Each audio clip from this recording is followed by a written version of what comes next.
What is up, my friends? Welcome back to another music theory video. Today's video is all about melody writing and specifically three specific secrets or techniques to a memorable melody. So I consider these the three S's that I think are just very important and very key to think about when you're writing a melody, just to try to keep it as memorable as possible.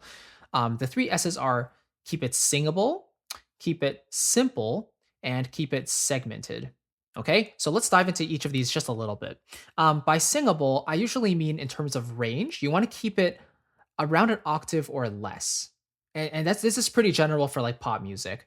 So, most human voices are not specifically designed to sing, big octaves and like big ranges like Michael Jackson or Freddie Mercury. Many people's ranges are usually within 2 octaves. So for me personally, even though I've sung in choir and stuff, my range is from about da da da. So it's about the G below the C below middle C. Okay, so I kind of go from G and my comfortable high range do do do do do do do, and then I start getting into head voice there. But basically, a comfortable tenor range for me is kind of like from the G, below C2, and then to about G3. So basically, it's about a 2 octave range, actually, And what that means for us as songwriters, and if we're writing melodies, and if we want people to hum our melodies in the future and remember our music, we want to keep our melodies within a comfortable singing range. So a really easy way to do this is use the octave as a limit, basically. Okay. So your lowest note and your highest note should not exceed an interval of an octave. That's what I mean when I say keep it singable for most people.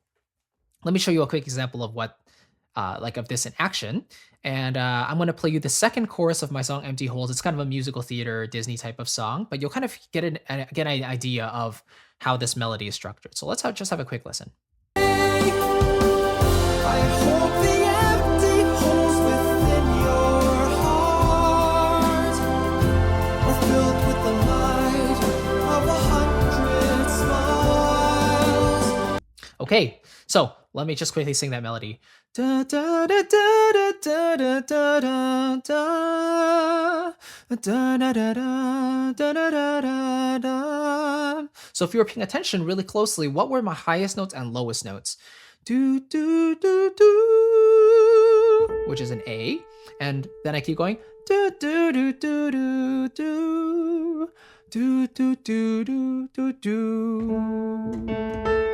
So interestingly, my highest note here in my song, at least for this section, is an A. And my lowest note in this chorus is an A as well, but it's an octave below. So I'm actually unconsciously following this octave rule. And, I'm basically guaranteed to have most people be able to sing in this register. I mean, females in general tend to have higher voices, so they could probably sing this chorus a little bit easier. And for me, in terms of a tenor range, I'm able to sing that part as well. But, for basses, maybe they can sing an octave lower, and everyone has their own comfortable range. But, within each voice register's range, you want to make sure they're not exceeding 1 or max 1.5 octaves. So that's what I mean when I say keep it singable, is limit the range to about an octave. Number 2 is keeping it simple. So you don't really want your melody to have a bunch of chromatic notes and be very rhythmically complex and all this stuff. If you listen to my melody, I'm kind of going, let's have one more listen to this melody here. So. Okay,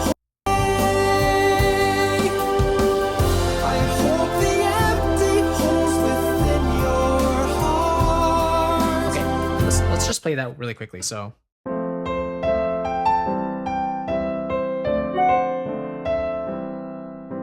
Right? So how does that work? Let's see. 1 and 2 and 3 and 4 and 1 and 2 and 3 and 4 and, right? So essentially all that works, all that I'm doing really here is my melody is in eighth notes because my chords are basically playing in quarter notes. 1, 2, 3, 4, right? And so my melody is 1 and 2 and 3 and 4 and 1 and 2 and 3 and 4 and obviously there's a little bit of syncopation here and there just to mix that up a little bit. But rhythmically, I'm trying to keep it kind of consistent so that it's easier for the listener to remember. If you throw in like eighth notes plus 16th notes plus a whole bunch of dotted half notes and everything like that, then it's just going to be convoluted for the listener, you know? And if you're a lyric writer, you probably innately already know this. Sentences have a certain rhythm attached to them and certain melodies that they can suggest. So if you're a lyric writer, you're probably always thinking of melodies to go with that lyric at the same time. And this is really, really important as composers.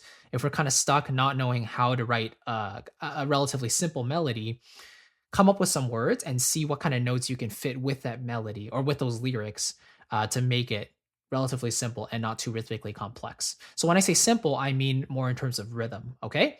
So singable means in terms of range, don't exceed more than an octave or max octave and a half. Simple in terms of rhythm, you don't want to give too many rhythmic variants in your melody. Usually stick with like maybe quarter notes and then intersperse them with the occasional eighth notes or maybe a dotted quarter note here or there just for some syncopation. And then the last thing is segmented. So segmented, it sounds like a really bad word in this scenario, but segmented, I just mean group them. So basically, the human brain categorizes melodies into different groups, and usually at the end of a group is where a singer will take a breath, right? So again, just a quick example here. I hope the empty holes within your heart are filled with the light of 100 smiles. Right. Do you see how that first half of the chorus was split into basically two phrases and two segments, two groups? Da da da da da da da da da breath. One. Da da da da da da da da da breath. So basically, each phrase or each segment was basically 2 bars long, or was it 4 bars long? 2 bars long because each bar is 4 beats. So basically, each of my groups here are 2 bars long, and at the end of each of the phrases, I take a breath, right? If I just did a run-on kind of sentence there, I hope the empty holes within your heart are filled with the light of 1,000 smiles, or whatever it is, then for the layperson, it doesn't really give them a chance to breathe because they're following along with you and they're like starting to run out of breath. They're like, where can I actually take a breath to sing along? So the idea is when you come up with a certain melody, make sure it has breathing room and specific predictable points where the listener can take a breath, continue along for the next phrase, and so on and so forth. So the first 2 points of keeping it simple and keeping it singable don't really matter if your melody isn't grouped properly. Like for example, if you have dun da da dun dun dun dun da da dun dun dun. See, I have a rhythmic pattern there, and then I want to repeat that pattern, then it makes sense to take a breath before repeating that pattern. If I go dun da da dun dun dun dun da da dun dun dun, then I'm already losing more breath there, But typically, the faster a song is, the more places you'll have to breathe. So in this case, it's like da da da da da da da da da da. One sentence, breathe. Da da da da da da da da da. Breathe, kind of like that, So segmenting in terms of grouping, make sure each group is very clearly laid out for the listener, and then they can take a breath each time. And then keeping it simple and singable in terms of range, not too expansive in terms of like how many notes you go, and then don't throw in too many rhythmic variants to throw off the listener because they can't really latch onto too many rhythmic ideas at the same time. So that's basically 3 of my favorite techniques to actually, keep a listener engaged with your melody. And those are the 3 S's I typically stick to. And so, yeah, if you want to learn more about that, I have a brand new course coming out next week talking all about this stuff, writing memorable melodies, moving chord progressions, lush orchestration, taking a look at specific animated songs that really write these beautiful melodies that stick in your head all the time. and specifically a breakdown into how I wrote this song from start to finish, including production, mixing, mastering, everything like that. It's called Songwriting for Animation. I'm very, very excited to share it with you, and I can't wait to tell you some more news about it next week. So thank you so much for watching. If you have any questions, please leave it as a comment below, and I'm looking forward to catching you in the next video. Take care, everybody. Bye bye.